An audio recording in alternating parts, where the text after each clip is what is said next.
I want to start by just reminding everybody, I think you've seen in the invite, you should be aware that we have free Take-A-Lot vouchers that are up for grabs today. So please make sure that you stay until the end. Right at the end, there will be a lucky draw for Take-A-Lot vouchers. If you are one of the lucky winners, it will be posted in the chat, so you will know that you are a lucky winner, and then the Old Mutual team will be in touch with the winners to make sure that they get their Take-A-Lot vouchers. So please don't forget about that and look out for that. Also, towards the end of the presentation, we will be looking at a poll. There will be a poll posted in Zoom that will be very quick and easy for you to answer. The purpose of the poll is just to get your feedback in terms of how you experienced the session this morning. Did it add value? Did it answer your questions? And what would you like to see in future sessions? It's really important to us that we understand what you would like to know and what you would like to hear from us as GEPF members. Where can we help you with your financial plan and support and information? So please do take the time to very quickly answer the poll for us. Your feedback is really important and valuable. So then, without further ado, I would like to get going with introducing our speakers to you. I would love to sit back like David Letterman and say, our speakers need no introduction. They are all very famous. I would, however, like to give each of them just a moment to introduce themselves so you know exactly the deep level of expertise that you've got at your fingertips this morning. So if we can start off with Maya, if you want to give us an introduction, Maya, please. Sure. My name's Maya Fisher-French. I'm a financial journalist, but I have been working for the last sort of 2 years with the GEPF, helping them educate members. I'm doing quite a lot of member education work. So as a result of this, for my sins, I've got to know the GEPF rules very well, and I seem to be the de facto GEPF expert in terms of personal finance. So I'm going to obviously be able to position a little bit about how the GEPF works. If the questions get too technical, I may just need to take them under advisement and come back to you later, but I can probably answer most of the general questions around that. And I'm really looking forward to engaging with all of you, because I think understanding how your benefits work is just incredibly, incredibly important. So thank you, Liesl. Indeed, very important. Thank you, Maya. It's wonderful to have your expertise here with us in the room, the virtual room this morning. And then I want to move over to Busi. Busi is going to help us understand ourselves and our relationship with money a little bit better. Busi, if you can do a quick introduction for us, please. Thank you, Liz. And I am so blessed and I'm so honored to be in this session this morning. And I know that all of us are going to learn something.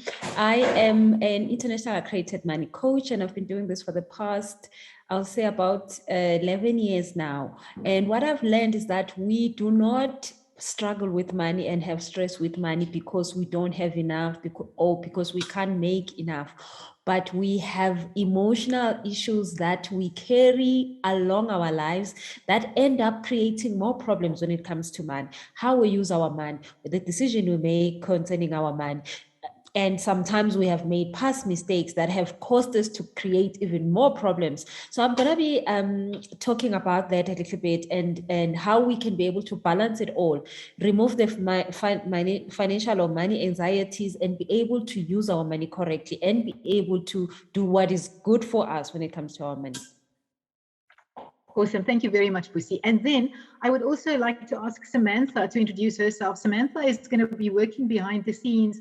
She is a legal expert. Samantha, if you can just switch your camera on and do a brief introduction for us, please, so that the people can see the expertise they've got going on behind the screen as well. Good morning, everyone. I am Samantha Starling. I'm a legal advisor and certified financial planner working at Old Mutual Personal Finance, where we focus on client financial plans, specifically retirement planning and estate planning. And I will be answering your questions in the chat box. Thank you very much. It's lovely to have such an esteemed panel. Thanks, Samantha. So now that we've met all the speakers, I would like to get straight into the event and the content. So let's start looking at talking about the GEPF and GEPF membership, GEPF benefits and what they mean and how you need to work with them. So let's start off, Maya, with some technical understanding of the GEPF basics, the membership basics. How does it work? What are the basic things a member needs to understand well? Great. I think this is really good just to unpack this and we've got a little 10-minute unpacking just to give you guys a little bit of context. And probably the most important thing that I can get across to this today is that the GEPF is not like any other pension fund or provident fund that you read about in the media. It's not like any of them. So whenever you read about National Treasury coming up with new regulation or new rules or anything, it actually doesn't apply to the GEPF. GEPF is a completely and utterly separate animal. It's governed by the GEPF law, which is actually set by Parliament. It is not governed by the Pension Funds Act. Now, that's going to be very important in terms of answering many of the questions and many of your concerns going through today. It is also a defined benefit fund. And what that means in English is that when you come to retire, how much you get paid as an income or as a gratuity does not depend on the market performance of the GEPF's funds. It actually is determined completely by the number of years that you've worked at the GEPF, multiplied by your final salary over the last 24 months. So they calculate the average salary over the last 24 months. They look at how many years of service, and then they guarantee you a specific income for the rest of your life. So this is important to understand. For most pension funds in the private sector, it is you put money in. If the money grows, good luck. If the money doesn't grow, bad luck. That's how it works. In the GEPF, they say, we will pay you an income for the rest of your life based on your salary and years of service. There is also a guarantee that they will pay you an annual increase of no less than 75% of inflation. So since about 2004, the GEPF has actually paid an inflation adjusted increase every year to its pensioners, but by law, it cannot go less than 75% of inflation. So that's also very, very important to understand. And that's why I've put in like big letters. So when people say to me, oh, but what if the GEPF underperforms? What if government steals all the money? It's actually the taxpayer who's at risk because there's a contract by government to pay its pensioners a certain amount of money. And if the funds don't perform, it's the taxpayers who should be very worried because they will have to take funds from National Treasury to support that. Fortunately, the GEPF has actually been self-funded, I think also again since 2000, actually more, I think since probably about since 2004, it's pretty much been self-funded. It hasn't had to require any additional input from National Treasury. So just going back to the basics, if you retire with the GEPF, you get two amounts. One is a lump sum or what we call a gratuity. And this again it depends on your years of service and your final salary. It's a percentage of that. And that is paid out to you as cash. Then you receive this guaranteed annuity for the rest of your life. But I want you to note that if when you come to retire, you've worked less than 10 years, or have been a member of the GEPF for less than 10 years. Because if you're, for example, on a consulting basis or you're contracting in, you may not be a member of the GEPF. So you have to have been a member of the GEPF for 10 years or more. If it's less than 10 years, you will actually pay out the resignation benefit and not the guaranteed income for life. And a resignation benefit, going back a little bit confusing here, but a resignation benefit is what you actually see on your statement now. That is actually what it is currently worth, and that is the resignation benefit. It's important to note that in terms of the gratuity that you get paid out, the normal tax retirement tables apply. You will get your 500,000 Rand tax-free if you've never used that before for retrenchment. And then the tax tables apply on that gratuity. And also just to note that anybody who was a member of the GEPF prior to 1998, those years of service that count towards a gratuity will not be, tax will not be applied to them. So just important to understand that if you have been with a member of the GEPF for more than, prior to 1998, you will have you'll pay less tax on your gratuities. These are just some of the things. Obviously, you need to get good advice on this, but these are just some of the points to highlight. If you had to resign before retirement, this is the resignation benefit. And as I mentioned before, this is what is the value of your fund as it stands at the moment. And it's also important to note that the GEPF currently doesn't have a default preservation option. So you can't, in the normal Pension Fund Act, if you worked for a private sector company and you resigned, you could actually leave your funds with them in a default preservation fund if you wanted to. The GEPF doesn't have that option. But just keep in mind as well that when you resign, the lump sum that you received is fully taxable. which I think a lot of people don't realize how big that tax is. Another important point to know with the GEPF is how divorce payment in the case of a divorce. One of the things I find a lot of members misunderstand is they think it's the GEPF rules that pays out their ex-spouse. It's not. There is no rule. The GEPF has no say over your marriage or your divorce agreement. It is what the court orders them. So when you get divorced, there is a court order that looks at all of your assets and it allocates a split of those assets based on your marriage regime, on any maintenance issues, all of that. The GEPF is handed this document and they have to execute that based on what the court has told them to do. Very important differentiation there. And since August 2019, if your ex-spouse has paid out a portion of your pension fund, how the GEPF calculates it is that they reduce the years of service when it comes to calculating your pension on retirement. So that's just an important point to know as well, that your years of service will be reduced by the ratio of payment that went to your spouse or your former spouse. Then on death, this is another really important one, is that you will all know that you've been asked to fill in a nomination form. And first of all, it's incredibly important to fill in the nomination form, but you need to know that the trustees can actually supersede your decision because, and this is where it is similar to any pension fund in South Africa, the trustees have to consider all financial dependents. So where I see this coming up a lot is children from another relationship. So we may have adult children who are part of a primary relationship, but there's a minor child outside of that relationship. That minor child could have a claim on the pension. So this is very important to understand as well, that the trustees will have to consider financial dependency, and that will always start with spouses. It will look at minor children as well, and last of all, adult children who are over the age of 22. Just some of the important things to consider and understand. Then if you die in service, if a GEPF member dies while still working, so they haven't retired yet, and they've had more than 10 years of service, there will be a death in service gratuity paid to the beneficiaries. If they're married, the spouse will get spousal pension for the rest of his or her life. And that is determined as a retirement benefit. So they will say, okay, you died today. What would your retirement benefit be worth today? So say, for example, you've been working for 15 years or have been a member of the GEPF for 15 years. They would apply the years of service of 15 years by the annual salary and do the retirement calculation. Say, for example, it came out to be 10,000 Rand a month, spousal pension 50%. The spouse would get that for the rest of his or her life. In addition to that, there's a child's pension for any child up to the age of 22, unless the child has special needs, then it can be extended past that. And the child receives, it depends how many children you have, but a maximum of 25% of that annual, the monthly income from the resignation benefit. If you pass away before you've been a member for 10 years, so prior to 10 years, then the full resignation benefit, the value of the fund is paid out to the beneficiaries.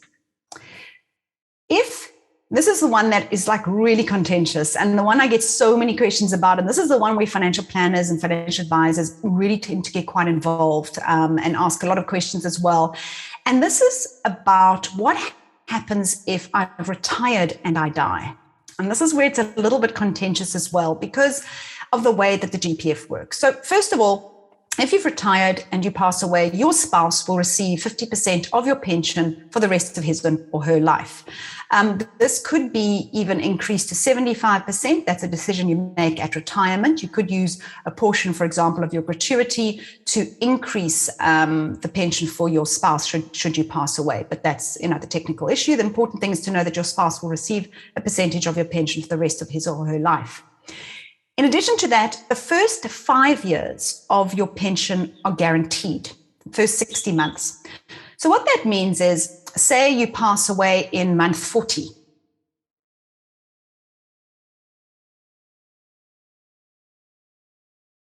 $20 months of annuity income due up to that 60 months. Those payments they calculate what that would be equivalent in a lump sum, and that is paid to your beneficiaries. If you pass away after 60 months, then there the only amount that is available is to the spouse. So in other words, any other beneficiary doesn't receive anything. And this is where a lot of GPF members get upset. They say, but my pension's worth 3 million Rand. If I die within a couple of months of my retirement, or even at 60 months or 61 months in retirement, my family lose all that money. And that is the nature of a guaranteed annuity. It's almost just an agreement. Remember, it's an agreement and a promise to pay you out over a period of time. That benefit at retirement, that Rand value, doesn't actually exist, as I've explained. It's based on your years of service and your annual salary. So it's a little bit of a difficult thing to kind of wrap your head around. So what we see a lot of members saying, well, maybe I should resign before I retire and take that resignation benefit and buy something like a living annuity where I can receive an income, but if something happens to me, the remainder of that living annuity can still go to my family. This can be a very dangerous decision without really good advice. And the reason for this is that people are living a lot longer than they realize. And what's quite interesting is the average mortality rate of a GEPF member is 82. So if you are wanting to do that analysis, you say, okay, if I take a resignation benefit and I turn that into a living annuity, and by the way, you should only really draw down about 4% per annum. That's the rule of thumb for a living annuity. After paying fees, commissions, et cetera, what would my income be such that it would last till at least 82, 85, maybe even 90 to be on the safe side? And how does that compare to the income that I'm going to receive from the GEPF? So I think this analysis is very, very important. And I think you're going to be quite surprised by those figures. And one of the reasons is, of course, GEPF doesn't pay fees. So they're getting much better annuity rates. You're tending to get a better income from the GEPF than you would converting into a living annuity. So these are some of the things that I really encourage members to make sure they understand what it is that they are doing if they take the money before retirement, and how to make sure that they're comparing like with like and understand the chance that they're going to live for a very long time and what happens if that money runs out. And when GPF members say, yes, but I want to leave my children an inheritance, my adult children an inheritance, that gratuity payment that you receive, what about putting that, investing that? And if you never need it, that's the funds that you can leave to your beneficiaries or your adult children if you want to leave a legacy. So these are just some of the ideas that I want people to think about. And just to conclude, understand how your fund works. The GPF, the website, gpf.gov.za, on there they have a member's guide. It's fantastic. It's got lots of detail. It shows you how to do your calculations, how to work out your member benefits and all the rest of it. So please, use that information to make sure you really, really understand how the GPF works. So I think I'm going to stop there so that we can go on to questions and we can handle some of the more technical things. Thank you so much, Maya. That was really, really great as a foundation, just to understand the basic benefits. The two messages I got quite clearly was that do not miss how significant the benefits are. Don't think that leaving early and opting for another annuity like a living annuity is necessarily better than what the benefit from the GPF could provide you in terms of retirement benefits, especially for the member and the spouse. The other message I got is that when I belong to this type of fund where I get a guaranteed income after retirement, it's really important to look after my health because I want to live as long as possible. The longer I live, the more benefits I get. So I think it's also encouraging, look after your health and make sure that you have a long, healthy retirement because the GEPF benefits will look after you in a long, healthy retirement. So I saw a few questions in the chat that I wanted to unpack a little bit, that gratuity that you spoke about. So the gratuity, in my view, is just another word for the lump sum, the bit that you can take as a lump sum at retirement. And I saw some questions around, what are the options with that lump sum? Must I always take a lump sum? Can I refuse to take a lump sum? Could that be a good idea? If I do take a lump sum, what can I do with it? Can I buy a separate income, a pension outside of the GEPF for an additional income in retirement? What are the lump sum options? Can you maybe talk us through some of the options that would be available? Absolutely. So you have to take the lump sum. You can't use it to purchase a higher annuity with the GPF. Okay. Because remember, the GPF it's quite set in terms of years of service, etc. So if you don't need, I have yet to find people who don't really need the lump sum. Most people are really happy to get their hands on lump sum. And settle debt. So a lot of people use that. They settle debt. Maybe they buy a car for their retirement. They do something with it. It's usually earmarked for some reason.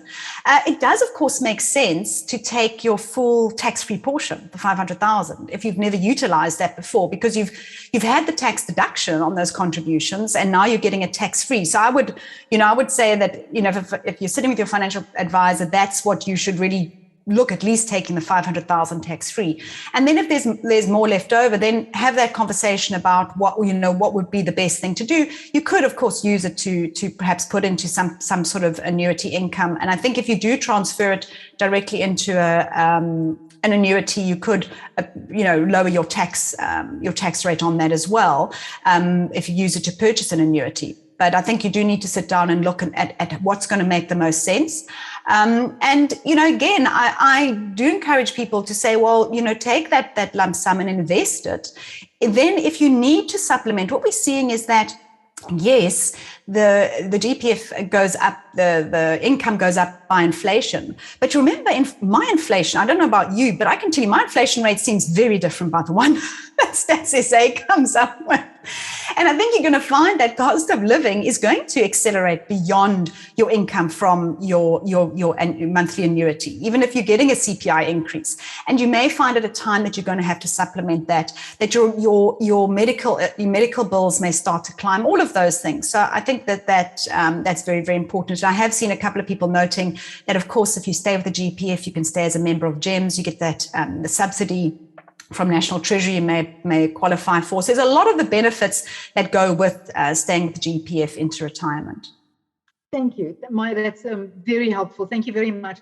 I want to change gears slightly and move on to Boosty and just look at that where Maya painted the picture now for us. If I'm a member at retirement age, I think Sam pointed out 65. If I'm at 65 and I retire, I get 500,000 tax-free. This is a nice big lump sum. And I want to just talk a little bit about the emotion around receiving this lump sum at retirement.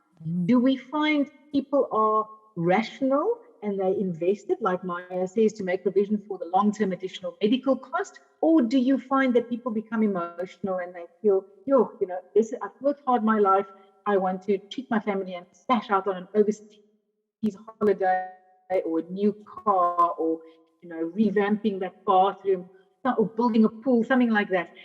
How do we find the emotion impacting on the decision-making at retirement, especially in a position where you've now suddenly got access to a nice big lump sum?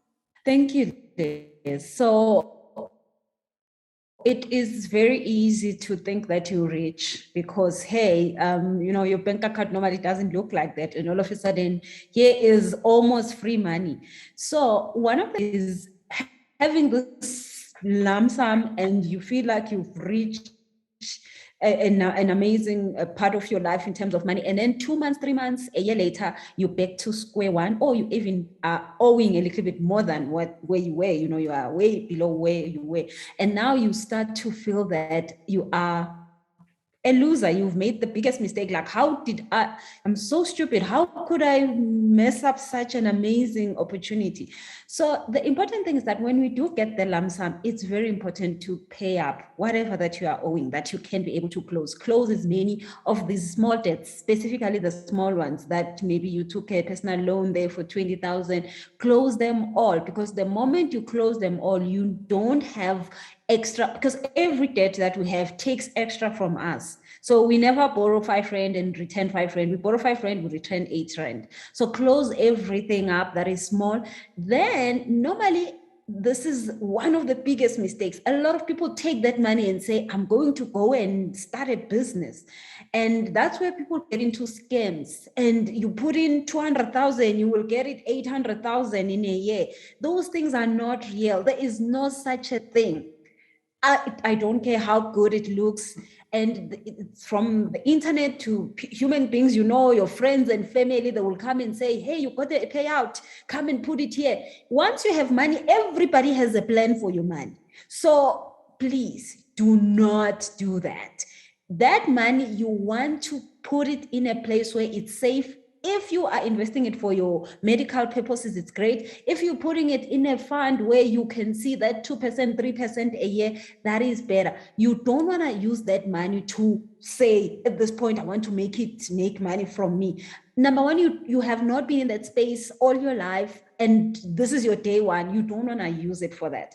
Now, if you do want to make extra money, it's good because you don't have to worry about making money. So use your skills, use things that you can be able to go out there and make money without using that money. So keep that one away, and you will thank yourself. 2-3 years down the line, that money will be in generating interest that is good for you to take care of yourself in an easy way, and you will have the freedom to do whatever you wish with your life. So yeah, thank you, Liz. I love that message. Thank you, Busi, because if you resign or retire from having worked for a boss your whole life, and now you want to start your business, you want to be the boss for a change, that is a very appealing concept. But what I'm hearing you say is, by all means, go for that if that's what you want to do, but don't risk your full gratuity that you can lose everything. Make sure that you weigh up the risks and you venture into this new business world with your eyes open and with the necessary care, not risking your financial future. Okay, thank you so much. I want to move back to Maya about some technical questions, Maya. Looking at death. So we've spoken about retirement. I want to just talk about death. We have to plan for death. We know that death is a certainty. We don't know when death is going to occur, whether it is during employment or during retirement. How do we, as GEPF members, how do we plan for that? How do the GEPF members benefit, fit into that estate plan? What's the impact on the will before or after retirement? Can you share some of that with us, please? It's very important. First of all, please, everyone have a will. I'm always stunned by how few South Africans have wills. And I know that there seems to be this, and maybe Busi, you can jump in just now, but there seems to be this fear the minute you write a will, you're going to die or something. But anyway, just please make sure you have a will. But when it comes to your GEPF, your will doesn't dictate to the GEPF. The GEPF doesn't take your will into consideration. What they do is they look at your nomination form. So you will all be asked to fill in a nomination form and make sure that the people who you financially support are on that nomination form as your first choices. Thereafter, you can include people who are no longer you're not financially responsible for, but you would like them to get something, right? Because that guides the trustees as to how they're going to make the payments. But under the trustees' rule, basically the trustees have to consider your financial dependence. They need to make sure that anyone who's financially dependent on you is looked after on your death. And that's actually their priority. And if they have the information available and it's all easy to do, they can wind this up pretty quickly and your family benefits immediately.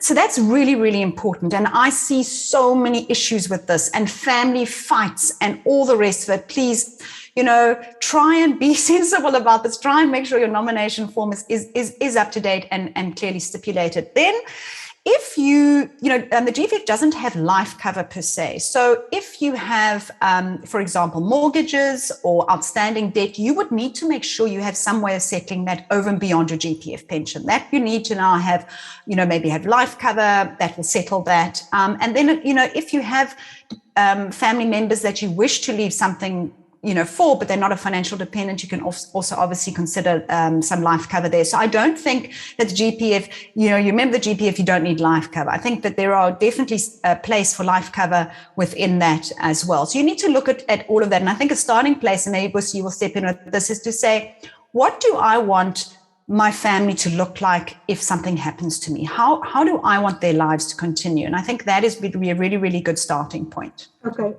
Absolutely. A whole host of things that I'm going to ask Busi to unpack for us. I just wanted two questions that have come up from the audience, Maya. If I don't have a spouse, what is the impact on my death benefits? If I have a spouse and two major children over the age of actually 18, I don't think 21 is relevant anymore, but if they're over the age of 18, is that right?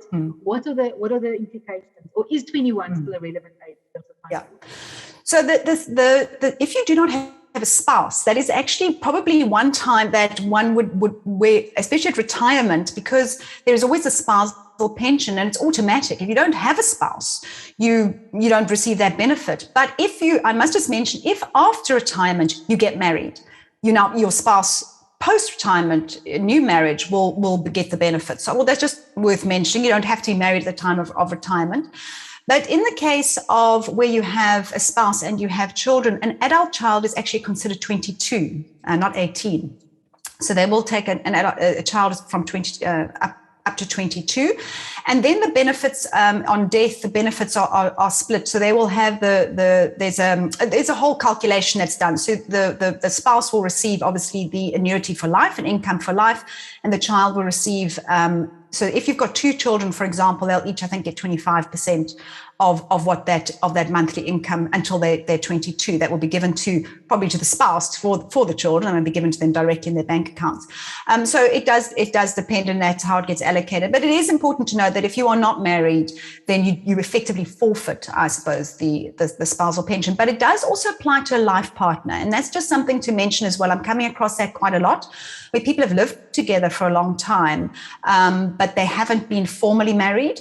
It's important that you include that on your nomination forms. You must mention that you have a life partner, because that life partner would qualify as a spouse in terms of the spousal pension. That is so important. So a legal marriage is not required. A life partner would also qualify for the same spouse. Correct.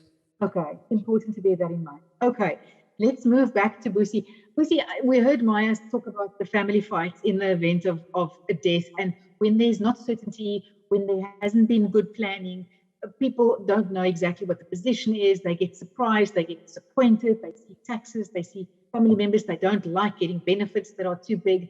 Talk to us your experience in terms of that emotion when death has occurred and there isn't a plan and certainty and everybody understands what's happening. How do we prevent that? In your experience, what is that fight about? What causes it? Why do people get so emotional about this? And how can we prevent that? Yeah, Liz, I really agree with what Maya said. The fights is what breaks the families. So let's say now, here I am 65, 69, and I've got a range of people who are dependent on me, not really financially, but people who are looking up to me and people who I love to share my last value that I have in the planet with them. Now, I don't want them to fight, but if I don't have these conversations with them when I'm still alive, that fighting will happen. And once I'm dead, everybody just takes whatever they think, and once you're dead, nobody's ever going to sit down and explain to them what is going on. So I think at this time we have technology. Even if people are outside of the country, you don't have to call a personal meeting and discuss what is in the table. You can literally do a Zoom meeting and add everyone, and everybody hear you say, I have this much and I want this and this to happen. You will solve a lot of problems, because whoever has a problem with it will then come to you and question it with you. But then everybody will be at peace. So whatever happens, because you do know you have a plan, let everybody know. So most of the times in families, we do not talk about money. The father passes away and everybody thinks we're going to be rich. And then they find out that actually there was no money. So everybody is blaming the mother that is left there, because normally that's what happens. Or you are the mother, you pass away, and maybe you're a single parent, and everybody thinks now they're going to have the house, now they're going to have they think you have money, and all of a sudden nobody understands. Even the will doesn't make sense to them. So if we can just start to have this conversation, even if you make a joke about these things that are a little bit maybe too controversial, but just try to talk to the people you love, because you don't want them to self-destruct once you've gone. You see, that makes complete sense to me. But I also hear people often say they're very nervous to share their financial details and their will, because what if they decide, my money is worth more than my life? And you see these horror stories in the media. Do you think that's something that's holding people back from sharing openly with their family what their benefits and what their will looks like? Yeah. So of course you wouldn't want to share the amounts. So you wouldn't say, hey, by the way, if I die, you are 20 million rand richer. I mean, you don't want to do that. But you want to say, I have a will, and in that will I've stipulated that this and this and this should happen. So of course you make it, you give them the general knowledge, and of course wherever there's a loophole, you say, hey, that might not work out as you might have thought. I have problems there and there. This might not work. So you give everybody that general understanding that you thought of everybody, you've written a will, and everybody will get according to what you have made available and what is available. And of course, do not say, lately I had to go and redo my will, and I was telling my kids, and all of them was like, oh, so we all getting the same amount? I was like, yes. And they're like, how much? I was like, no, hell no. You don't know how much is there. But it helps they know that they are taken care of. They know that the day I'm gone, they will not have to fight about anything. Mm. Such an important message to take away. I think knowing that they are all going to be treated equally and fairly, and being open with them, but not sharing the detail, like you say, the amount where you're not comfortable. But if you're not comfortable sharing some detail, don't share nothing. Do share that there's understanding and there's fair treatment and people understand your thinking, but don't share detail that you're not comfortable. That's a very good message. Thank you very much. I want to get back. I see that we have lots of questions still about the gratuity, Maya. So I want to just go back to the gratuity. How do we calculate the gratuity? If you can talk to us, obviously this 500,000 at retirement is very appealing to many people in the audience. So if we can just talk about that a little bit more in terms of how it's calculated and the tax implications of that gratuity. Okay, so I'm just quickly going back to my slide so that I can share that with you. So as you can see here,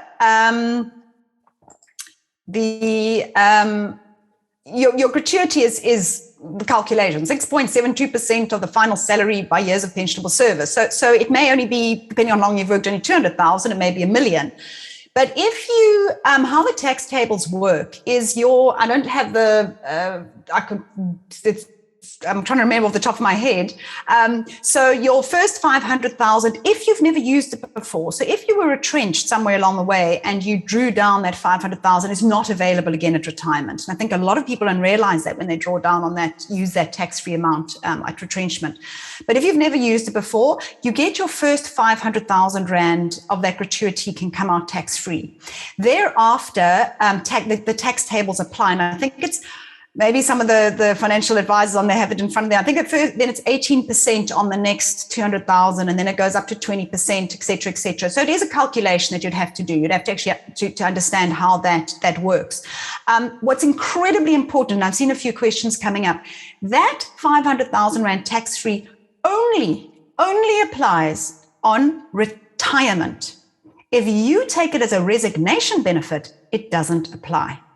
And you pay a huge amount of tax on that lump sum that you've drawn down. And I think that has to be one of the most important things I can get across. Why give up all of this money? You can pay up to like a third of your, I see calculations coming through where a third of the person's retirement fund has just gone to the tax man.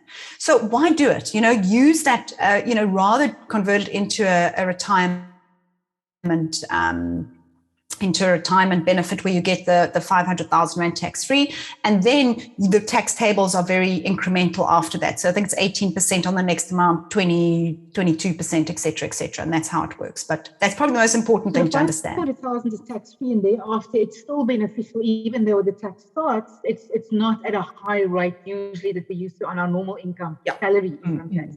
Yeah. So the 500,000, will I get this if I've got other funds, if I've got separate private retirement annuities? Do I get this always in the GEPF, or do all of my funds count together for the 500,000? No, that's an excellent question. That 500,000 applies to all of it. It's one 500,000. So if you have a retirement annuity that you've taken out as well, you can't use it for both. You could split it. You could have 250 on one, but when you come to retire, they look at all of your retirement benefits and they say, okay, if you are cashing all of them in, you can only apply total that you can tax-free is 500,000. Okay. Correct. Okay. There is also another question about early retirement. How does early retirement impact the gratuity and the 500,000? Yeah, so there is also a separate calculation for early retirement. If I could find, I don't have it on this particular slide. So early retirement is a reduction in years of service. So they actually look at it, and there's a reduction that is applied. So there's a point where you can take early retirement. I think retirement is allowed at 55, but anything beyond earlier than that, then it really does start to negatively affect you. And if I can, maybe if Busi talks, I can actually go and quickly pull up some of those numbers there. But yeah, you will get early retirement is negative. A discount does apply to it, unless you may remember that there was that window where National Treasury offered early retirement to try and get people off the payroll to some degree, and they removed that discount. But I think that window is now closed. Okay. So that was a period I do remember, but it's probably not closed. Okay, so we'll give you a moment. I want to the other thing where we do see emotions really get very high around money and financial planning is at the funeral. We see in terms of funeral experiences and who contributes what to the funeral, because usually the funeral happens if there isn't immediately money available. How does the family get around who contributes, pays for the funeral, and will you get paid back? Because at this point, usually I don't know what the will looks like, what the retirement benefits look like. So I don't know what I'm going to be receiving as a dependent who has survived. How do you the family usually deal with that discussion around the funeral cost and funeral funding? And do you see lots of fights happening there? Yes. Oh, Liz, the funeral issues are hectic. So there, of course, everyone is not emotionally stable, and people do and say things they really don't mean. And so again, right there, I'll say, me as the person who will one day pass away and have to have this funeral happen and all that, I have to really make plans for that. So there is a lot of help around us, where you have that 48-hour payout for a funeral. So if you can be able to do that, I think they go from probably, Maya will probably give us more information on that, from that 50,000 to maybe 100,000 for that funeral day. And if that you have in place, you will not have to face all of this. And that goes to the person that is mostly close to you. And it's an actual amount that they can get in 48 hours and they can use it. Because if you're going to wait for the contributions, things go wrong. And I've seen this, and this has happened. Somebody says, I paid for the funeral, so I deserve money out of the estate.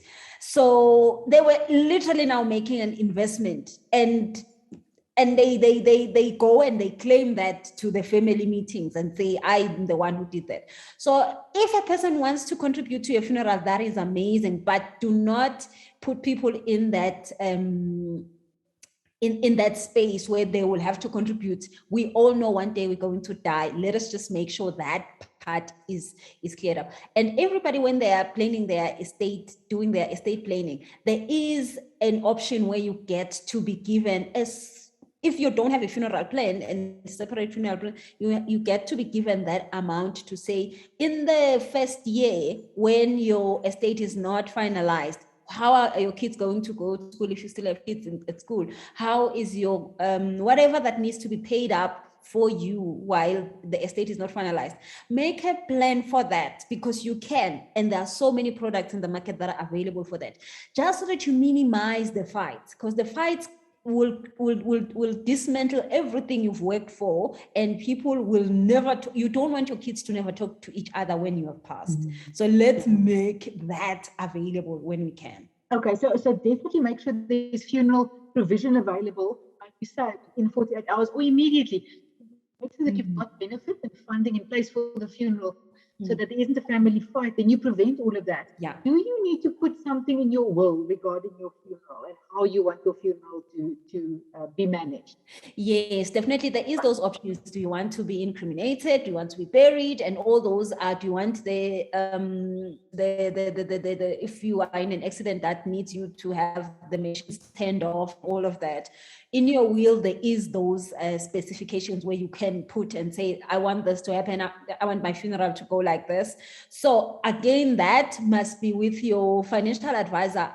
The first person who's going to make a call and say, I have passed on, the financial advisor must then look at what did I want, because then again, there is people who will fight of where one should be buried. And if you know, because this is your family, you know the drama. So please make sure that you say, I want to be buried in Eastern Cape under a rock, because someone would say, no, actually she belongs to the Northwest because her mother was buried there. No, her father was. Those fights you do not, because when they start, they don't end, and they go on for decades. So make sure in your will, you know where you want to be buried, how you want to be buried, which day you want to be buried, how long should they keep you in the mortuary. Those things are so critical, specifically if you know there's already that drama. But again, you find out about that drama when you do sit with people and discuss that last day for you. Okay.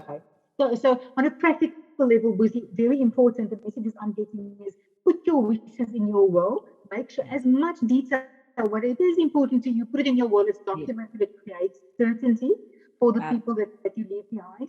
And make sure that your advisor is the one person that's got everything. So, and again, have the conversation with your family that they know, contact my advisor. Any questions you have after my death, my advisor will be able to answer. Because of course, at that time, the advisor is the only person who's thinking straight. So, Okay. Yes, because he's not as emotionally attached as the family would be. Exactly. Okay.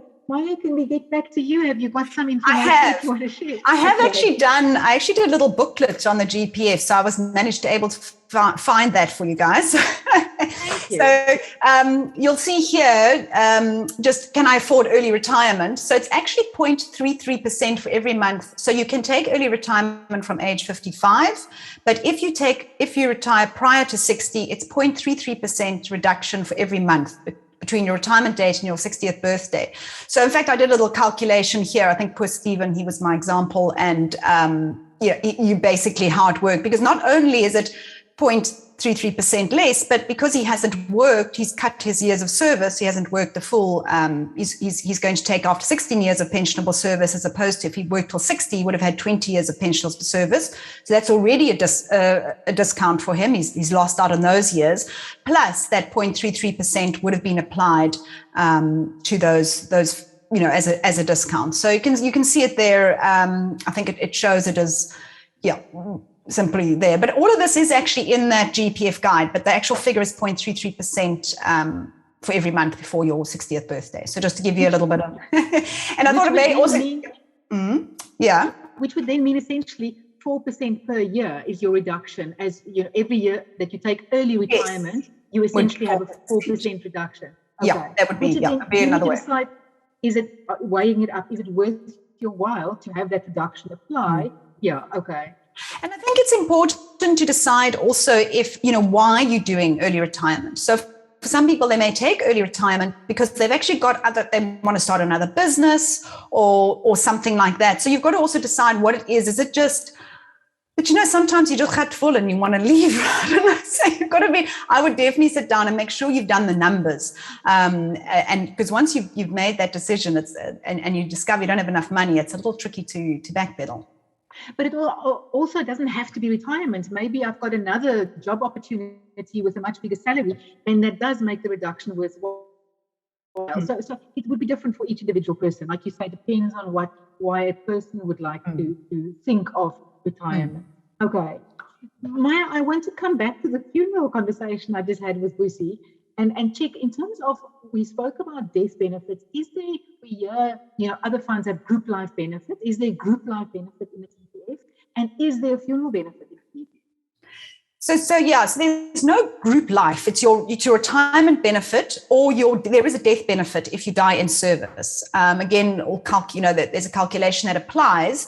And there is a funeral benefit, but it is actually quite limited. I think it was somebody actually put it up just now. It's 16,000 Rand, I think, for the member, and 9,000 for a child. I can't quite remember. And I think one of the concerns that I have with that is that, of course, this is one of the problems actually with the GEPF is I'm I'm trying to remember the number. It's like the number of members is just absolutely massive. It's the largest pension fund in the country. So the admin's not brilliant. And if you're wanting this funeral to be paid out within 24 hours or 48 hours, it's not going to happen. So I think generally speaking, you're probably going to be supplementing with additional funeral benefits. It's there. It's nice to have, but you certainly in terms of your funeral benefits. And remember, the funeral benefits will only be for the member and the children, no extended family. That isn't included. Okay, so that's important. Listening to what Busi has said, how important it is to prevent the uncertainty and the fight. So when everybody's in a very emotional state, it is then one of the benefits that would probably be really important to supplement with something that's a bit bigger and a bit wider, and where you know you can rely on the right service, because this is something that you want paid out urgently. You don't want to have to delay a funeral because funding is not available. Okay. Busi, what else? What are the other big elements where we think of events in a person's life where you see a lot of emotional problems, fighting, uncertainty, stress?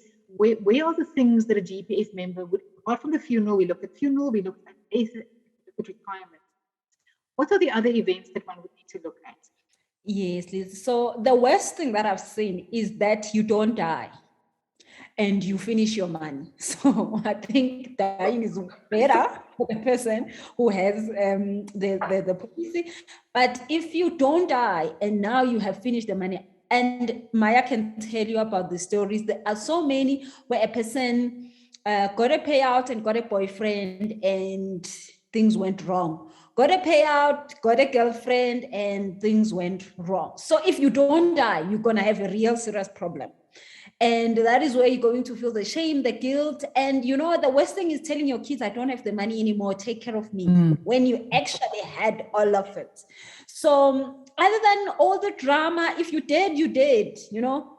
But the worst drama that can happen to you is when you are alive and you have not used the money correct. You have not thought of all those things that we've been discussing, and now you are left with nothing, and you need somebody to take care of you, because this happens a lot.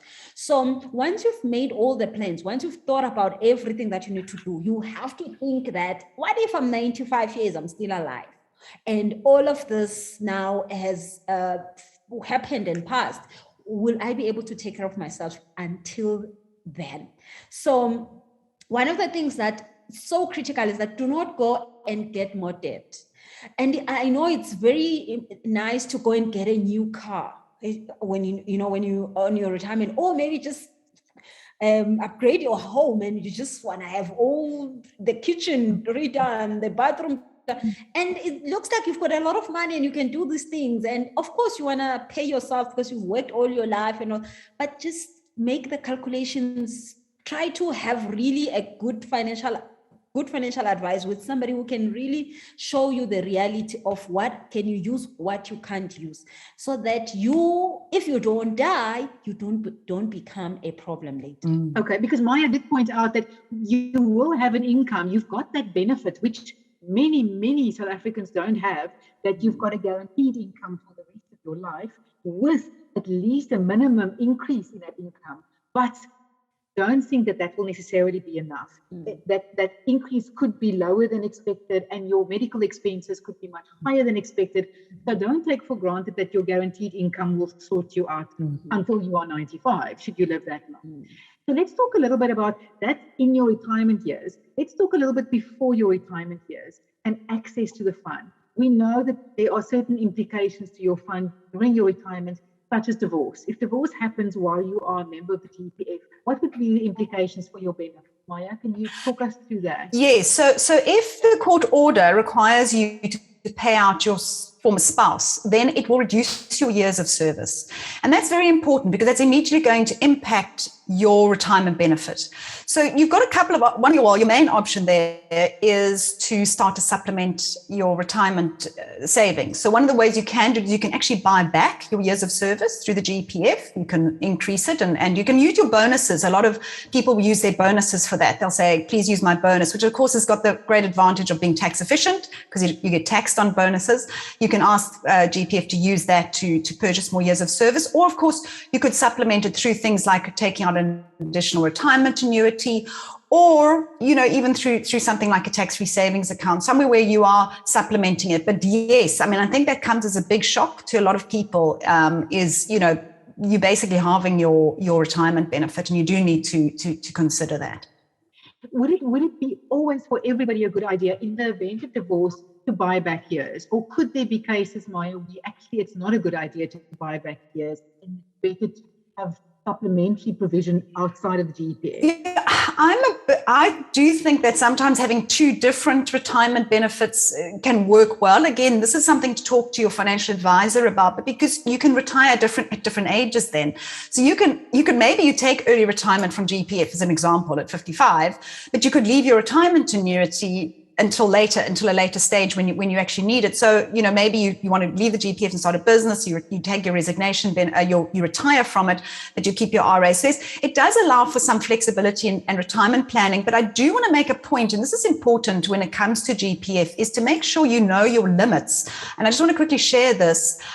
Remember, you can contribute up to only up to 27.5% of your total income tax-free into retirement benefit. So if you're on GEPF, you'll see you're already on 20.5% of your income, your taxable income, or your pensionable income.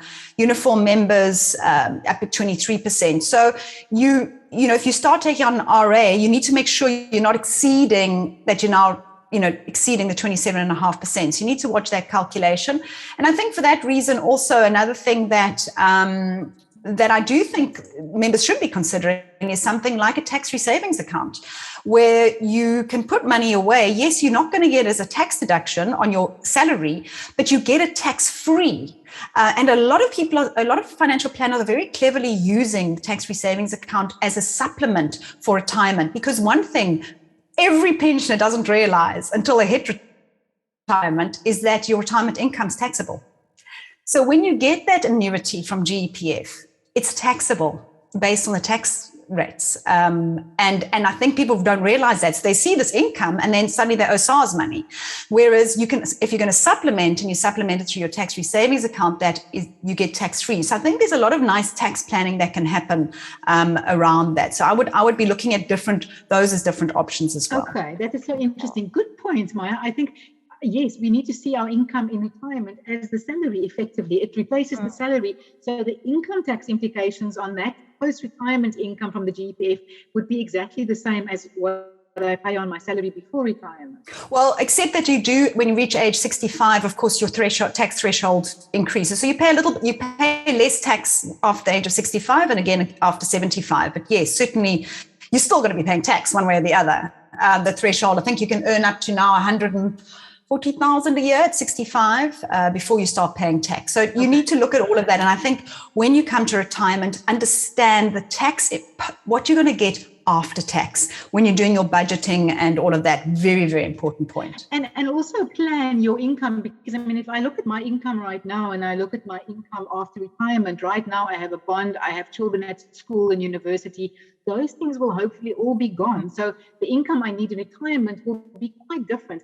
Then I will definitely need to have provision for weekend getaways and coffee in the morning, because I'll have the time to do those things. But at least I won't have to fund school fees anymore, for instance, or pay my bond. I just want to add a point to Bussi's point earlier about what you do at retirement with your money, because Bussi, I picked up this as well, where I've had members, the children of members who are retiring, contact me saying, please speak to my mother. She's now going to go and buy a new house and a new car and all this in retirement, without understanding the implications of levies, electricity, maintenance. So this woman was going to increase her costs in retirement because she suddenly had this lump sum and felt wealthy. And it's very important actually to sit down and do a proper budget and say, what are my living expenses going to look like in retirement, and not to suddenly think, wow, finally I have money, I'm going to go and spend it all, because you're actually trying to reduce your living expenses when you go into retirement. So just an important point to add to Bussi's point earlier.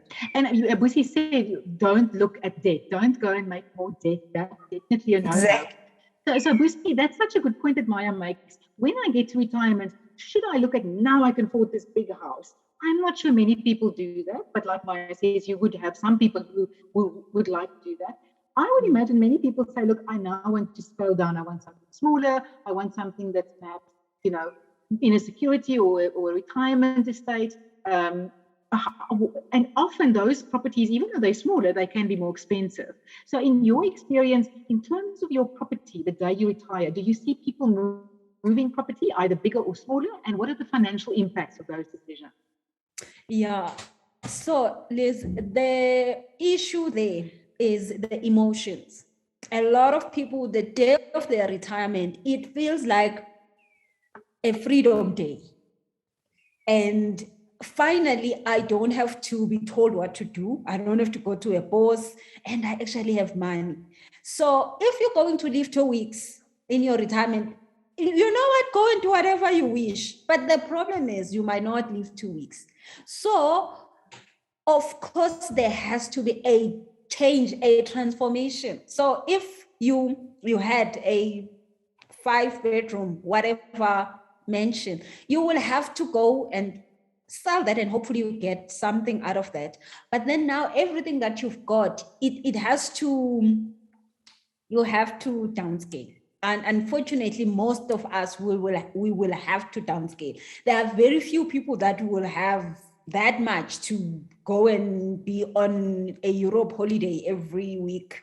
But most of us we will have to downscale. Now, I think the downscaling shouldn't be a thing that looks bad to us. So I think if you understand exactly what your life should look like after retirement, so maybe I just do want to travel more. Maybe I do. So choose maybe 1 or 2 things that are very important to you, and then cancel everything else. So if I want to travel, definitely get a 1-bedroom apartment, because nobody's going to visit you. You're going to be traveling. So make sure you everything else that does not look like traveling. You don't buy a car, because if you're traveling, the car will be in the garage.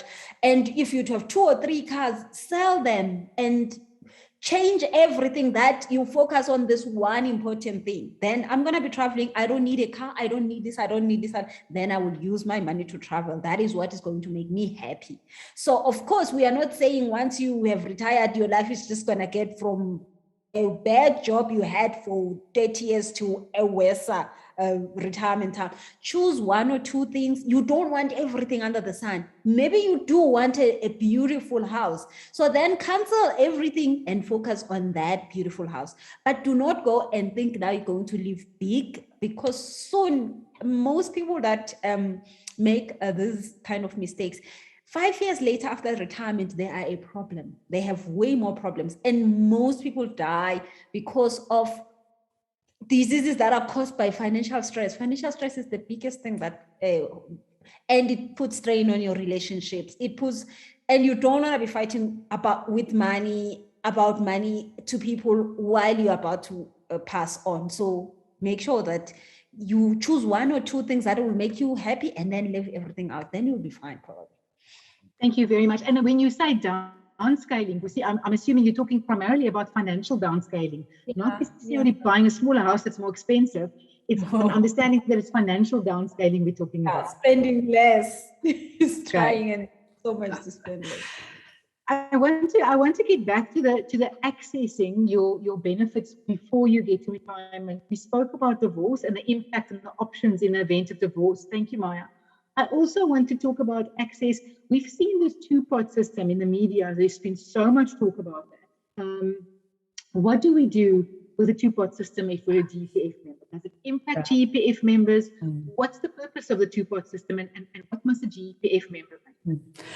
I tell you, Lisa, the worst thing that happened to me was Tito Mboweni going on saying he's going to give everybody early access to their pensions because of COVID. Oh my goodness, I was inundated by GEPF members after that. So, first of all, that is never, not even for private pensions has that happened. But as a result of that, there was really a recognition, and I thoroughly believe in this, that this is for most people their biggest savings is their retirement, and that what if there is short-term crunch that they need?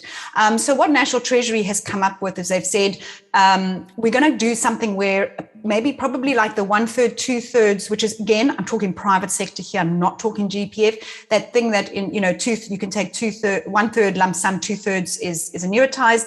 They're most likely going to say, right, 1/3 of your contributions will go into a shorter term fund that you will be able to access prior to retirement, but 2/3 will be fully preserved.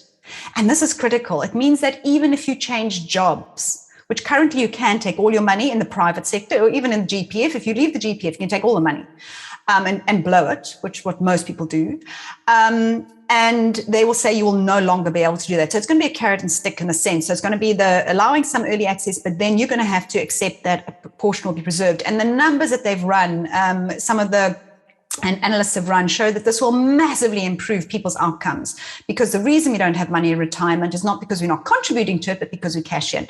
So just to give you a little bit of an explanation. But as I said right in the beginning, the GEPF law is not the same as the Pensions Fund Act. So everything National Treasury is talking about relates simply to private sector pensions and normal pensions and the retirement industry. However, GEPF is looking at this, and National Treasury is talking to GEPF about how this could be also incorporated into the GEPF. But certainly this is very, very much at discussion level. It's not something that we're going to see happening anytime terribly soon. And it will only happen most likely for future contributions. So you won't even be able to really cash in existing contributions. So something to watch, and I think definitely an important development. But remember, the GEPF's a difficult animal because of its defined benefit. So it doesn't work like other pensions. So it is difficult for them to say, if we allow early access, how does that affect members' years of service? Do we reduce members' of years of service? How do we do that? So there's a lot of technicality there that they would need to consider. Okay, thank you. So I think ultimately the message right now is it's still early days. It's very much in the planning phase. I think the intention to make sure that there's better preservation in the event of a resignation during my working career, that I don't use all my pension fund retirement savings every time I die. But also, I think with the pandemic, government saw a lot of people have hardship, and then the money sits locked away in the retirement fund. They can't afford their bond, they can't afford food, but they've got quite a bit of money in the retirement fund, which also doesn't seem to make sense. So it's getting that balance right between access and preservation. And then we will see something possibly as far as that's concerned for the GEPF as well, which sounds like it's a good idea, Maya. It's in the long run, it will benefit members, depending on the detail. As you say, we need to wait for the details to come to light first. Is that correct? Right? Yeah, okay. Correct. I think don't hold your breath. Especially GEPF, it takes a lot longer to get things passed there because it has to go through Parliament. It has this huge bargaining. There have to be discussions with the unions. It's very complicated. I mean, I know many of the GEPF really needed to change some of its rules. It took them forever simply because of them. They have to discuss it with so many parties. So it's not an easy thing for them to turn this massive ship around in a different direction. So don't hold your breath, but obviously that is something that's in conversation at the moment. Okay. So the message is, don't panic now. It's still too early. We don't have the detail yet, but possibly a very good outcome ultimately. And most likely also just looking at that point going forward, it's not going to impact what I've built up until that point. Correct. Okay. I think people have paid a lot of attention to Boosie's. Be careful what you do in retirement. Make sure that you plan for your full retirement period. Especially if you live long. It sounds like we've got lots of very healthy people in the audience planning to live until, I think the example you gave was 92 or 95. So Maya, if I'm one of those people and I live until 95, what about if my spouse is a GEPF member? I live until 95, but my spouse passes away at 75. I have to make do with a reduced income. Is there an option to increase? How do I make sure I can live with the reduced income in the event of my spouse passing away? So are you is the person living forever the GEPF member? No, I'm the spouse of the GEPF member. Yeah. So that's exactly part of the planning. So two things you can do is obviously at retirement you can opt for. So say for example you've married a much younger spouse who's going to possibly outlive you. You could opt to increase to 75, a spousal pension of 75%. But what that does is it actually reduces your income in retirement. So they either take that from your gratuity, or it can actually reduce your annuity income in retirement. So it depends how that calculation is done. So that is one option if you are concerned about that. But I think you just need to also sit down. This is part of the planning, is to say, right, if something happens to me, the bills, 50% of the income will go away. Can you still continue with that? Is it enough? And it may be then that's very important, where you need things like life cover, especially if there's debt. As we said, Bussy and I would agree, Bussy, you don't want debt in retirement, but maybe you do make sure that you have life cover that can settle that. And also, another whole session would be around estate planning. What happens to your estate? What executive fees? Oh my goodness, executive fees. That's one thing. Even if you're leaving everything to your spouse and there isn't transfer death duties or anything, you still have executive fees. So it is really worth sitting down and making sure you understand, what happens if I die? What happens if my spouse dies? What does that look like? Very, very important. Awesome. Thank you very much. We see from an emotional perspective, if that planning is in place, obviously then it's smooth sailing. If everything, like Maya said, is in place, the death happens, it's a sad event, the funeral goes smoothly because the financial position is known and in place, and the evil as a result of the financial planning is really kept to a minimum. If it's not in place, what would be the impacts on the spouse and probably the children, even though they're probably grown-ups by now? How have you seen that play out? Yes, so when there is no planning, so one of the things that would, of course, be a problem is that it will take longer for, maybe let's say this person has few houses, they will take longer to get to a point where they are liquid in terms of, who's selling the house. Some are saying we should not sell the house, it's a family house. Some say, no, I want my money out now. So, and normally the spouse that is left, they go through the worst, because you will find kids saying, we don't care where our mother lives, we just want our money now. Because, hey, this, I was waiting for this moment. I've had those conversations. So, of course, because of whatever that could have happened in the family in the past, now it's finally that moment where everything just blows open, and you find that at some point, maybe the father had other kids that are coming from, no way, also this was my father, and now I am here, and all this. Specifically, we all know these things happen. So that is the day when they finally come out. So I think, as if, let's say, I'm the wife to this person who's passing, I must know very well where I stand. Other people do not even go to Home Affairs to sign. They are married in community of property. They don't know what that means. They are married traditionally. There is also all this. You do not know where you stand, and then you find out on that day that you actually lose everything. Or sometimes there has been women who find out that you're now supposed to take care of 50 other children you didn't even know they existed because they were depending on the income, and now he's there. You know what? The stories are horrible when somebody passes away. So the one who is passing must have made plans, but you who specifically in the spouse problems, the spouse where you are married to somebody and maybe you are actually depending on them financially, you must know exactly what is where do you stand. Even if there's a divorce, you must know where you stand. There is so much information, and go and ask, where is our money? Where is this? What is happening? Don't just sit there and think, oh, he's paying everything, and then one day he's dead and you don't know where to start. That is the worst thing that happens to the ones that are left behind, because all of a sudden you have 50,000 problems that you don't know how to start and where do you even begin. And then you are left with so much expenses that you never thought you will have. So always know what is in the will. Even the person you're supposed to call, the first call you're supposed to make, what is where and where do I stand? And sometimes the person that is passing will not want to give you all that information, but you must have general knowledge, not this thing of getting surprised on the day of the funeral. It's not okay. Okay, so again, taking us back to the point we made earlier, have those conversations. We don't know which spouse is going to pass away first. So have the conversations with both of you. If I go first, then this is my will, my wishes, the situation. If my spouse dies first, then this is the situation. So again, what really highlights here is the will and the importance of the will. I was in a conversation about a week ago with an advisor that told me he's really battling to get his customers to spend the time to draft the will. And even where they've done that, he's battling to get them to sign the wills. So is there an emotional or cultural aspect that people are, because I think Maya made the point, so many people pass away without a valid will. What is it with us South Africans that we don't do this in time?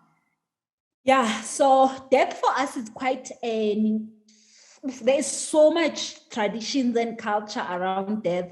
I mean, just talking about dying, it's almost you are calling a case, specifically in the African culture, you can't even have a hole being digged before somebody passes away. It's like, oh my goodness, you are calling for this. So the moment you start talking about the day I die, it's like, okay, what are you trying to do here?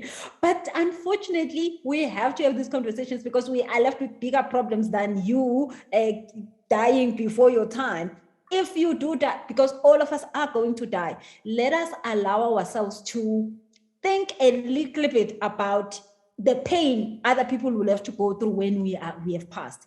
Just like the fact that even you find that even making those documents, once a person has passed, making those documents that are submitted to financial institutions, we don't know who's supposed to do this.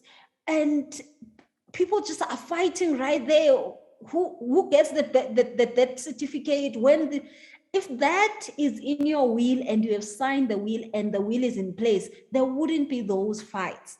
So signing the will is not you saying you are ready to die. I mean, really, how long can you hold on to life? At some point you will die, but signing the will is not you signing your life away. It just says that I care so much for everybody that the day I pass, I do not want problems. That is, you're showing people how much you love them when you sign your will and send it back to your financial advisor, because the other wills are signed and they are here in the house and they get lost the moment you pass on, and then we have a problem. So sign the will, send it back. You're showing the people you're leaving behind that you love them that much. I love that point. And so shift our thinking from, if I do the will and I plan for my death, it's not planning for it to happen. It's planning for my loved ones because I love them and I want to help them and reduce the pain and the problems that they experience when I'm no longer there. I love that. Okay, but let's move away from death a little bit because we've spoken about death a lot now. Let's talk about disability. We've gone through a pandemic. We saw many people suffer very bad health problems. What happens, my GEPF benefits, if I become disabled during my employment? Yeah. What benefits do I have? Temporary disablement or permanent disablement? So there is a specific... I can no longer... Sorry, I just want to make it clear, because we talk about disablement when I can no longer work. So I can't come to work and earn my salary. What happens? So there is also very specific, government has very disability benefits when you if you're unable to work. So I mean, there's a whole thing that steps in. But I think it is important to find out what that actually is. So find out from your HR department or whatever, what is it in given my specific work environment, what would actually happen and what would the benefits be? And I think that's one area. We are more likely get I think it's called boarded. You're boarded if in government. That's the word they use.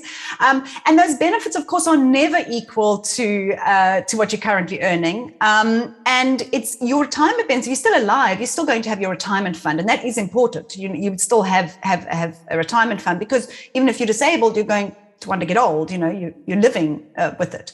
So you would need to look at that as a separate thing. It isn't your retirement fund you're looking at specifically at the disability benefits, and understand what those are. And anyone in the private sector would do the same thing. Go and find out what would your company do for you if something happens to you, and if there is a shortfall, you really need to consider that. I can't remember the numbers, but I mean the percentage chance at a certain age of dying versus disability, like you're 4 times more likely to become disabled than die. Obviously, as you get older and mortality happens, that changes.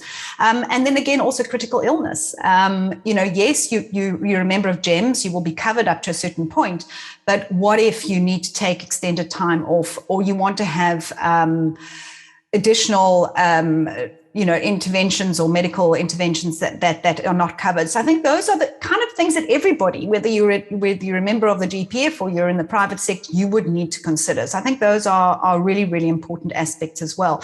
And it is always difficult though, because, I must be honest, when I look at my monthly debit order that goes for my disability, my critical illness, my income protection I'm like, it's a lot of money that goes out every month. But boy, if I ever need it, it's there, and it is very, very important. And trying to find that balance between living today and affording today and having those covers in place is always a difficult one. And I wish we had a crystal ball that we could tell us exactly what happened to our future. But there's nothing worse than being in a situation where something's happened to you and you're now financially destitute on top of that. I think that becomes a really big crisis. And ultimately, that's really what all financial planning is about, is that balance. We have to live today. We also have to make sure we can live in the future. So, nobody has a crystal ball. So I think you put it so beautifully. I want to check in with Busi around disability. Busi, have you dealt with clients who have experienced disability, and what was the experience like? Yeah, so disability is luckily, it does not happen as often as death. I think we see more of that than disability, but very, very few people have plans for disability. And it's just because it looks so expensive. Like Maya just said, myself, every day when I think about the fact that, I'm healthy, I'm going to the gym, but then why should I think about cancer? Why? But who knows? There are ways of getting a crystal ball and asking these things, but you never confirm anything. So you cannot take that chance. And I think one thing that I've seen was that somebody gets to be disabled and they thought they were, they had their life cover in place, their death benefit and all these things, but then they never took care of their disability. And now it's like they're dead while they're alive. And the emotional stress, and a lot of people pass quickly because of that stress, and you now are a problem to your family, and people are no longer treating you like they used to treat you. It's a lot of stress, and sometimes you cannot even afford the medical expenses that comes with that. So sometimes I don't know which one is more critical between having a life policy and having death benefit, disability benefits.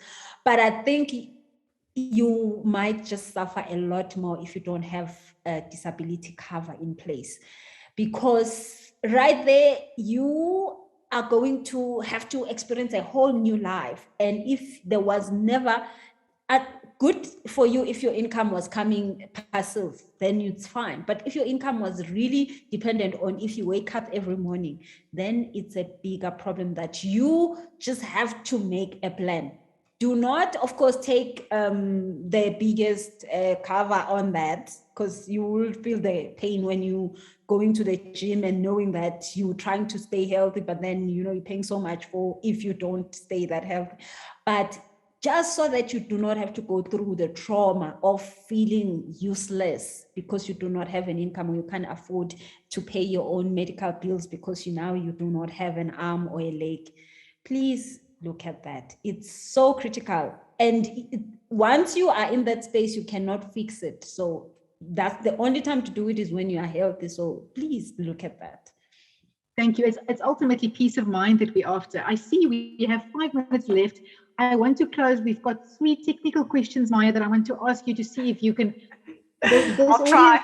They've really thrown technical questions at you, but they have not been able to catch you out. You've been able to answer everything beautifully. So thank you very much. I also must just comment, it's lovely for me to see the questions, because if I look, it's a lot of focus on the spouse and the children. So I do see a lot of love and care for the dependents, which is always beautiful to see, because that is what financial planning is about, making sure ourselves but our families are looked after if something should happen. So with some of the technical questions we have not yet answered, we spoke about a spouse and the fact that a life partner can qualify for a spouse. There's a question about a child, if it's an adoptive child or just a child in my household that I'm caring for, who qualifies as a child for the GEPF benefit? Yeah. We spoke about 22, so we know it's up to age 22. But can you talk us through the other requirements to qualify as a child? Yes, no, I think if the child is, so you perhaps your sister's child that you're raising, that child you could then list as a financial dependent. So that's very important, is that you say, this person is my financial dependent, and the reason for that.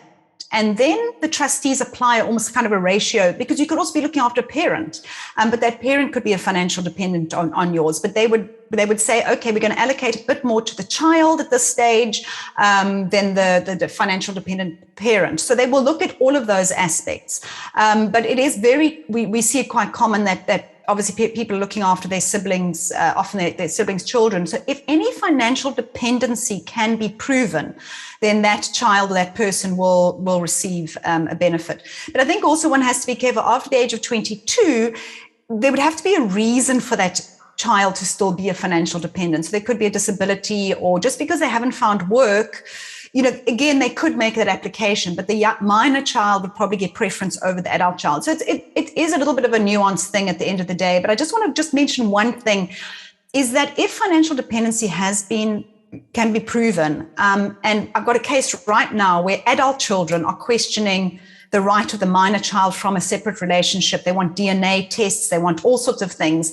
It doesn't matter. The financial dependency has already been established. This child was on his medical aid. It doesn't matter whether there's a DNA test, what it shows. As an example. So those are some of the ways to look at it. And that's where you would need to call in somebody like Lucy to come and help with that family conversation. Absolutely. About DNA tests. Absolutely. That becomes very tricky. Okay. Then the other technical question we had was, that access during my working life. If I do resign from the GEPF, I transfer my money to a preservation fund. Can I access some of it when I transfer to the preservation fund? Can I access some of it once it is in the preservation? So I think the GEPF would work very similar to any private pension, the normal pension rules as well. So once it's transferred to the preservation fund, then you've got your one-off withdrawal at any period before retirement. So the same rules would apply. And I can't remember right now off the top of my head, the technical thing is if you do that with a cash withdrawal before transferring, if you still get that one-off withdrawal. So I would need to double check on that one. But the normal rules would apply once you put it into that preservation fund, that you've got that one-off withdrawal before retirement. Okay, so that again is access before retirement, which most of those things will change going forward when we see that two-pot system that we spoke about. So that whole access piece we need to look at carefully. Absolutely, these rules are changing quite significantly at the moment. We do need to just be aware of that. Yeah. Okay, I think that there was one more. Does every GEPF member qualify for medical aid subsidy?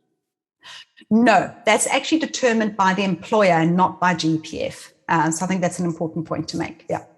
Maya, you have been absolutely amazing. Thank you very much. I think it's such a wealth of information. I feel like I'm going to go listen to the recording just to make sure I've got everything still straight and memorized. And Lucy, thank you so much. I think if I look at all the responses and the comments about helping clients and families manage that emotion, planning, preventing the problems, forewarned is always good to know that you've got your will in place, you've got your plan and your provision in place.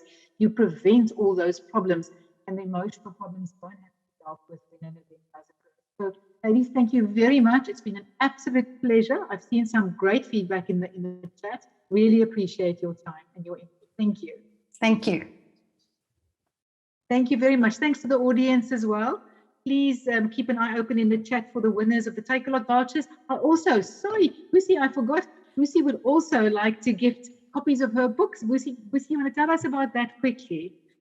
So 4 years ago, I wrote this book, and it's a story of my life coming to understand money and the relationship that we have with it. So it's a story of me, how I got out of 40 million rand debt.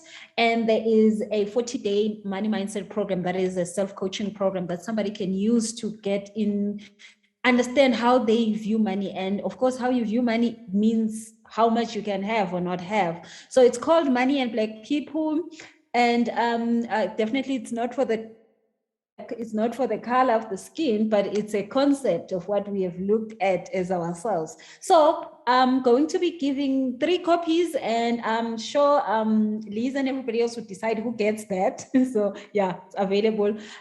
Also, if you did not get it, it's on my site, busiselesha.com. Thank you so much, Busi. I think we'll include that in the lucky draw. So we'll have 3 lucky winners of the book as well, which will help you more than the Take A Lot vouchers in the long term and the planning sense of the word. Thank you very much, ladies. Have a wonderful day further. Thanks. Bye-bye. Bye-bye.